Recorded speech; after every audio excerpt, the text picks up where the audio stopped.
तो सोनी के spider universe की एक और नई मूवी का ऑफिशियल ट्रेलर आ चुका है। मैं बात करने वाला हूँ मैडम वेब के बारे में। तो मैं बता दूं, सोनी के ऑलरेडी दो मूवी ऑल पेंडिंग में पड़ी हुई है। पहला है क्रेवन द हंटर और दूसरी है वेनम 3 एंड इसके बाद तीसरी ये आ गई है और ऑलरेडी तुम्हें 2024 में तीनों मूवी देखने को मिल जाएंगी। इसके अलावा बात कर लेते हैं भाई, इस पूरी मूवी में तुम्हें बहुत सारे लूप द लूप के सीक्वेंस, डीजा वो फ्यूचर और पास्ट देखने को मिलने वाला है। इस पूरी मूवी में बहुत सारे आगे फ्यूचर पास्ट के सीन्स देखने को मिलेंगे तुम्हें। तो सबसे पहले हम लोग बात कर लेते हैं चार खूबसूरत महिलाओं के बारे में जो इस पूरी ट्रेलर में तुम्हें देखने को मिलेंगी। सबसे पहले अपनी प्यारी डकोटा जॉनसन जो कि मैडम वेब यानी कैसेंड्रा वेब का कैरेक्टर प्ले कर रही हैं। और मैडम वेब का जो ओरिजिन है कॉमिक बुक में काफी अलग है। पहले तो ये पूरी ब्लाइंड होती है, उन्हें कुछ नजर भी नहीं आता। दूसरा, पैरालाइज होती है बीमारी की वजह से, न्यूरोलॉजिकल बीमारी की वजह से पूरी तरीके से पैरालाइज होती हैं। लेकिन इसी बीमारी की वजह से इन्हें एबिलिटी मिलती है अपनी टेलीपैथी और फ्यूचर को देख पाने की वजह से। हालांकि ये बहुत ज़्यादा कोई कैरेक्टर रोल प्ले नहीं करती हैं स्पाइडरमैन के यूनिवर्स में। बेसिकली मतलब एक मेंटोर है, तो समझ सकते हो पीटर पार्कर के लिए बहुत अच्छी मेंटोर है, उन्हें कभी कभी मदद कर देती है आके। बहुत बड़ा रोल इनका देखने को नहीं मिलता है इस पूरे यूनिवर्स में या कॉमिक बुक में, लेकिन हाँ जहाँ भी आते हैं थोड़ा इंपॉर्टेंट रोल प्ले करती हैं। एंड इसी के साथ दूसरे नंबर पे आती है अपनी सिडनी स्वेनी जो कि प्ले कर रही है जूलिया कारपेंटर का रोल, जो आगे चल के स्पाइडर वुमन बनेगी। एंड इसके बाद आती है इजाबेला मार्से जो कि आनिया कोराजन का कैरेक्टर प्ले कर रही है, जो आगे चल के स्पाइडर गर्ल का कैरेक्टर प्ले करेगी। एंड इसके बाद आती हैं अपनी मैटी फ्रैंकलिन जो आगे चल के स्पाइडर वुमन बनेगी। अब तो मैं बता दो, ये पूरी कहानी हो सकता है पास्ट में टेक प्लेस करे, क्योंकि इसमें एडम स्कॉट जो कि बेन पार्कर का कैरेक्टर प्ले कर रहे हैं, वो भाई बेन पार्कर अपने बेन अंकल का कैरेक्टर प्ले कर रहे हैं जो कि काफी ज्यादा यंग है। तो इस समय पीटर पार्कर होगा ही नहीं, तो मतलब हो सकता है ये पूरी कहानी पास्ट में टेक प्लेस करेगी।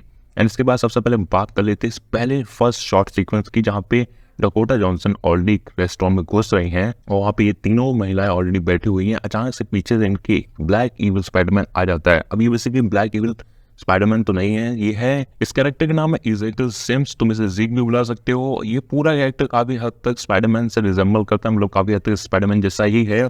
ये अपने हाथों मतलब ये अपने हाथ से कहीं भी चिपक सकता है। दूसरा, इसके पास स्पाइडर सेंस भी है और सबसे इंपॉर्टेंट बात भाई, ये भविष्य भी देख सकता है। अब यही बात लफड़े वाली है कि ये भविष्य को देख सकता है, तो ऐसा लगता है कि इस बंदे को लगा हो कि इन तीन महिलाओं और मैडम गैप की वजह से, मतलब इन चारों महिलाओं की वजह से भविष्य में इसके ऊपर कोई खतरा आ सकता है, तो ये इन सबको हंट करने निकला है, मतलब मारने निकला है।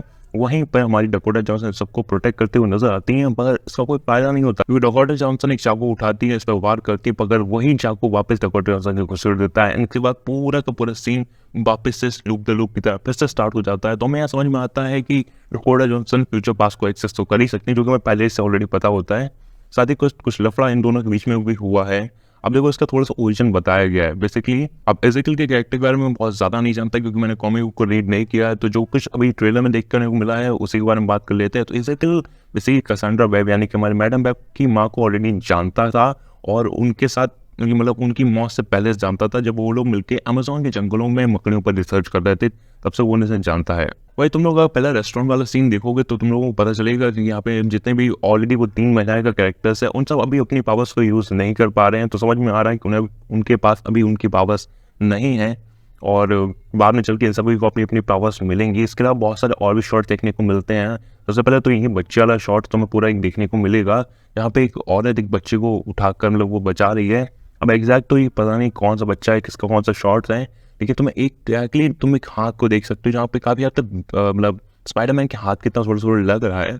वहीं पे यही हाथ तुम्हें दूसरी जगह पर भी देखने को मिलेगा। या कैसेंड्रा की माँ की मौत हो जाती है तो तभी भी यही हाथ रहता है उसे बचाते हुए। तो हो सकता है बहुत ज़्यादा ऐसा मैं मान सकता हूँ कि एजेकिल का हाथ हो सकता है, शायद एजेकिल ही उस टाइम पे शायद उस छोटी सी बच्ची को भी बचा रहा हो, जो कि आगे चल के एक अच्छा महत्वपूर्ण कैरेक्टर को प्ले कर सकती है। अब देखो, तुम बहुत ज़्यादा डीप डिटेल में मत जाओ, तुम इतना समझ लो कि ये चारों महिलाएं मिल के कुछ लफड़ा करेंगी, इसकी वजह से एजेकिल की मौत हो सकती है या फिर वो बहुत बड़े बवाल में फंस सकता है। तो इसका मतलब है कि वो भविष्य को बदलना चाहता है। अब देखो, यहाँ पे पास्ट फ्यूचर दो लोग को एक्सेस कर सकते हैं, मतलब ये दोनों लोग पास्ट फ्यूचर को एक्सेस कर सकते हैं, तो दोनों लोग अपने भविष्य को बदलना चाहते हैं। वहीं पे इसके बाद हम लोग को एक और नया सीन दिखाया जाता है, जहाँ पे ये हम सिडनी स्वेनी को अपने मतलब पूरे सस्ता कॉस्ट्यूम में देख सकते हैं और जितने भी और कैरेक्टर्स हैं वो सब अपने अपने कॉस्ट्यूम में है, यानी कि आप इन सभी को अपनी पावर्स मिल सकी है। लेकिन वहीं पे हम लोगों को जीक का जो कैरेक्टर है वो पूरा एकदम थोड़ा सा बूढ़ा नजर आ रहा है यहाँ पर।